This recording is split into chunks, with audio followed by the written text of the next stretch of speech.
प्यारे बच्चों नमस्कार। देखिए आपका अंग्रेजी का जो पेपर है इस बार बिल्कुल ऐसा ही आने वाला है। कारण यह है 2022 में जैसा आया था सेम वैसा ही 2023 में आने वाला है। तो इससे 1% भी इधर उधर नहीं होगा।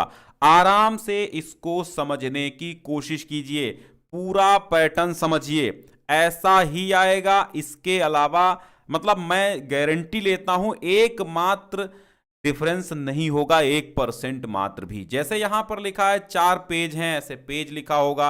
यहां पर आपको रोल नंबर, यहां पर अपना नाम डालना होगा, यहां पर सिग्नेचर करेंगे आपके कक्ष निरीक्षक। आपका जो कोड है कॉपी में ये भरना होगा 316 REE। आया हुआ पेपर है, 3 घंटे 15 मिनट का समय, 100 का पूर्णांक होगा। First 50 minutes are allotted to the candidates for reading the question paper. All questions are compulsory. Marks are indicated against question. यानी आपके अंक प्रश्नों के सामने हैं। जैसे हमने कहा था आपको कि life is not a bed of roses but a bed of thorns. It is full of dangers and difficulties. They have to be overcome if we are to succeed in life. देखिए तो ये मानव जीवन पर आधारित एक गद्यांश आएगा। ये passage आया था, इस पैसेज के नीचे आपके उत्तर दिए हुए थे, प्रश्न दिए हुए थे। इन प्रश्नों के उत्तर आपको देना था। 15 नंबर, जैसा हमने बोर्ड द्वारा दिया गया पेपर दिखाया है सेम वैसा ही है ये। 15 नंबर के आपके पैसेज दिए हुए हैं और 15 नंबर के पैसेज मैं इनको थोड़ा सा हल कराने की कोशिश करता हूं। तो कहता है कि life is not bed of roses. जीवन गुलाबों की फूल की सेज नहीं है। गुलाबों की सेज नहीं, गुलाब के फूलों की सेज नहीं है, but a bed of thorns, लेकिन बल्कि कांटों की सेज है। जीवन गुलाब के फूल की सेज नहीं है बल्कि कांटों की सेज है। It is full of dangers and difficulties. यह खतरों और कठिनाइयों से भरा है। क्या जीवन, जिंदगी, they have to be overcome if we are to succeed in life. यदि हमें जीवन में सफल होना है तो उन्हें दूर करना होगा. They have to be overcome if we are to succeed in life. अगर हमें जीवन में सक्सेस बनना है, एक मोटिवेशनल स्पीच है ये, अगर जीवन में सक्सेस बनना है तो उन्हें हमें क्या करना होगा? उन कठिनाइयों को दूर करना होगा, ओवरकम करना होगा. In the race of life, जीवन की भागा दौड़ी में या जीवन की रेस में या जीवन की दौड़ में, we should not be afraid of the risk which is but natural. मतलब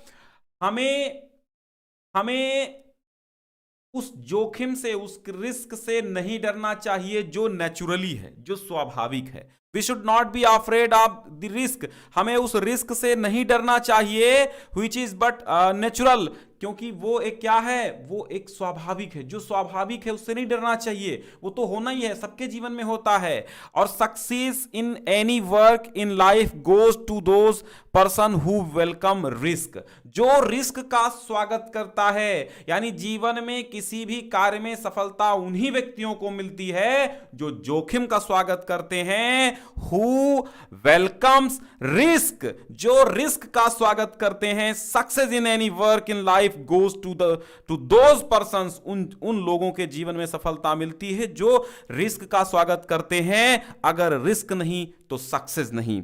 Science would not have made such wonderful achievements if our scientists had not risked their lives and comforts.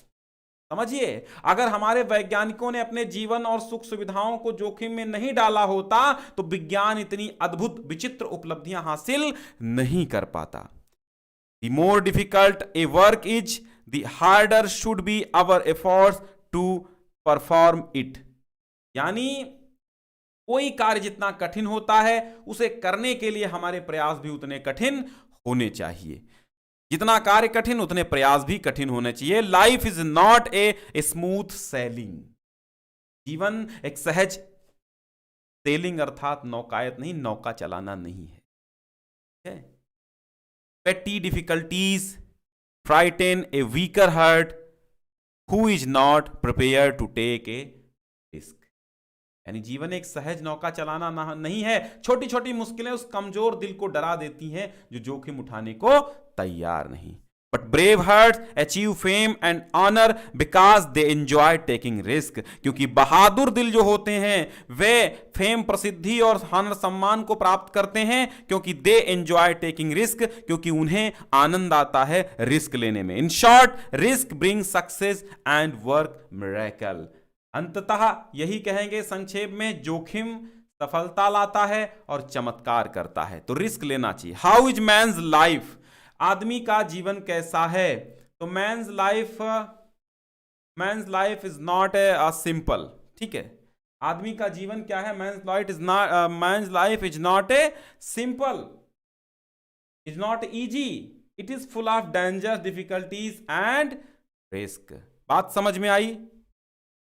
Next question ये है कि what should we do succeed in life, यानी हमें life में success होने के लिए क्या करना चाहिए।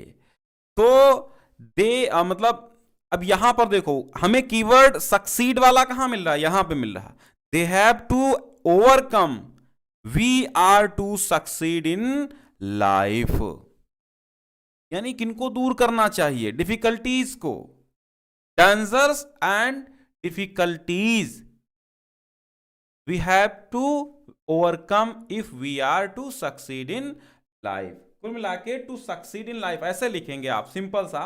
To succeed in life we should take risk and sacrifice comfort, सबसे अच्छा रहेगा। क्या? To succeed in life we should take risk and sacrifice comfort, यानी हमें रिस्क लेना चाहिए और कंफर्ट, जो हमें आराम है, वो छोड़ देना चाहिए। क्या करने के लिए? सक्सेस होना चाहिए। Who are frightened by petty difficulties, तो वीकर हार्ट्स, आपने यहां देखा, यहां पर लिखा है वीकर हार्ट्स, आपको मिला होगा, ये देखिए यहां पे weaker hearts, weaker hearts, weaker hearts, ये देखिए पेटी difficulties frighten a weaker heart. Simple सा पेपर, बहुत कठिन नहीं आता, बहुत कठिन पढ़ने की कोशिश मत करो, सिंपल आता है और बहुत बड़े बड़े पैसेज भी नहीं आएंगे। वो तो आपको बुक्स में, क्वेश्चन बैंक्स में बहुत लंबे लंबे पैसेज दिए होते, इतने लंबे नहीं आते। देखो यहां पर 3 3 6 3 9 3 मतलब 10 12 लाइन का, 15 लाइन का, खींच के 20 लाइन का पैसेज होगा, इससे बड़ा नहीं होगा, गारंटी मेरी।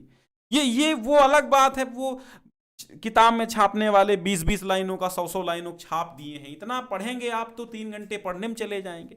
तो 10 लाइन बहुत है, 15 लाइन का पैसेज आएगा, उसी पे आधारित क्वेश्चन होंगे। तो यहां वीकर हार्ट लिखा है, तो आप लिखेंगे weaker hearts who are not prepare to take risk are frightened by petty difficulties, हो जाएगा ये। फिर what do brave hearts achieve, अब यहां ब्रेव हार्ट्स के बारे में लिखा है, बट ब्रेव हार्ट्स अचीव, तो यहां लिखेंगे brave heart achieve fame and honour because they enjoy taking risk, यहां पे आंसर हो जाएगा। फिर कहता है which word in the passage is the opposite of artificial, तो आर्टिफिशियल का अपोजिट होता है नेचुरल, ठीक है, नेचुरल। आर्टिफिशियल मतलब होता है क्या? कृत्रिम, और नेचुरल मतलब प्राकृतिक। विच वर्ड इन दी पैसेज मीन्स फियर, फियर का मतलब फ्राइटेंड, आफ्रेड, ठीक है, आफ्रेड होगा, आफ्रेड फेयर मतलब भय, और आफ्रेड माने डरना। Right the adjective form of miracle, तो मिरेकल का मिरेकुलस हो जाएगा, क्या हो जाएगा? मिरेकुलस, ठीक है, ये हो जाएगा, हो गया। सेक्शन बी आपका आएगा, क्या आएगा, क्या आएगा? आर्टिकल 100 to 150 वर्ड्स, यानी 100 से 150 शब्दों में 10 नंबर आपको पक्के करने हैं। Rising prices, social levels, importance of game, इस तरह तमाम आपके आर्टिकल हैं, ऐसे हैं, वो आ सकते हैं। Write letter to editor a national daily conveying your concern on growing prices of diesel and petrol, ठीक है। Write letter to principal your college, 10 number में लेटर एप्लीकेशन भी आना है। सेक्शन सी आपका ग्रामर आएगा, गवर्नमेंट बाय वन पर्सन, तो ये क्या होता है? केवल एक ही व्यक्ति का जब शासन चलता है तो उसे डेमोक्रेसी नहीं कहते, ब्यूरोक्रेसी नहीं कहते, अरिस्टोक्रेसी नहीं कहते, ऑटोक्रेसी नहीं कहते, क्या कहते क्या है? ये होता है ऑटोक्रेसी, ठीक है, ऑटोक्रेसी होता है। ये फूल्स पैराडाइज, फूल्स पैराडाइज का मतलब क्या होता है बताइए? ये फूल्स पैराडाइज, फूल्स पैराडाइज का मतलब क्या होता है? तो गवर्नमेंट बाय वन पर्सन का ऑटोक्रेसी हो जाएगा। यहां पर लगा भी है फूल्स पैराडाइज टू लिव, इसका हो जाएगा to live in the state of enjoyment based on false beliefs of horse or hopes. Synonyms यानी पर्यायवाची बतानी है क्रूल का। क्रूल मतलब होता है निर्दयी, तो मर्सीलेस माने निर्दयी होता है। कुछ बच्चे काइंड लगा देंगे, कहेंगे जल्दबाजी में, काइंड मतलब दयालु होता है, तो ये हो जाएगा antonyms. Mohan is more taller than Ram, तो मोर टालर देन नहीं, यहां पे टालर लगा है तो मोर लगाने कोई औचित्य नहीं, तो गलती मोर में है। दी एंटोनिम ऑफ ऑप्टिमिस्टिक, ऑप्टिमिस्टिक का पेसिमिस्टिक हो जाएगा एंटोनिम, ठीक है। फिर आपका आ जाएगा डायरेक्ट इनडायरेक्ट स्पीच। अब ग्रामर पोर्शन मुझे नहीं आता है, इसके लिए क्षमा चाहेंगे। आप जो है इसको आराम से देख लीजिएगा और अनुवाद भी बना लीजिएगा। फिर आपका सेक्शन डी आएगा, लेकिन आएगा सेम ऐसा पेपर, आप ये मान लो बिल्कुल 100%। शेयर कर दो यार, बहुत ज्यादा लोगों तक पहुंच जाए। 40 वर्ड में आपको प्रोज के 4 क्वेश्चन आएंगे। 4 क्वेश्चन में से 2 क्वेश्चन का आपको आंसर देना होगा। 4 4 8 नंबर में। What happened to the rat trap seller in the woods, and why did Gandhiji chide the liars? Why did the peddler consider the world as a rat trap? What did the instructor do to train Douglas? ठीक है। Answer one of the following questions 80 words 80 शब्दों में देना है। एक प्रश्न का उत्तर 7 number में प्रोज का ये आपका होगा क्वेश्चन पे क्वेश्चन ये प्रोज का होगा। What was the scene inside the class when friends reached the school? What conditions compelled Sahib to wander in the streets of Delhi for rag picking? ठीक है। फिर आपका एक आएगा स्टैंजा यानी कि पद्यांश, यानी कि एक पोएम आएगा। इस पोएम के नीचे आपके 3 प्रश्न होंगे। 3 प्रश्न होंगे, 6 नंबर के होंगे। पोएम को पढ़ना होगा। एक thing of beauty is a joy for ever, its loveliness increases, it will never pass into nothingness but will keep a bower quiet for us and a sleep full of sweet dreams and health and quick breathing. How does a thing of beauty make a lasting impression? तो ये तीनों प्रश्न आपको करने होंगे। फिर central idea 4 number में आएगी। Keeping quiet, my mother at 60, aunt Jennifer's tiger.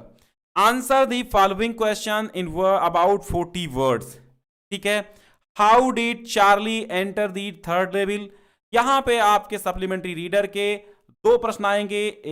यहां पे जो 4 नंबर में शॉर्ट होंगे और 7 नंबर में एक प्रश्न आपको करना होगा, 2 आएंगे। ठीक है।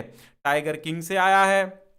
तो अब आपका ये पेपर यहीं पर समाप्त होता है। ठीक है। तो ये पेपर आपके लिए बहुत लाभदायक साबित होने वाला है, तो इसलिए इसी पेपर को आधार मान करके आपको पढ़ना होगा। शुक्रिया। आप एक बार इसे शेयर अवश्य कीजिएगा।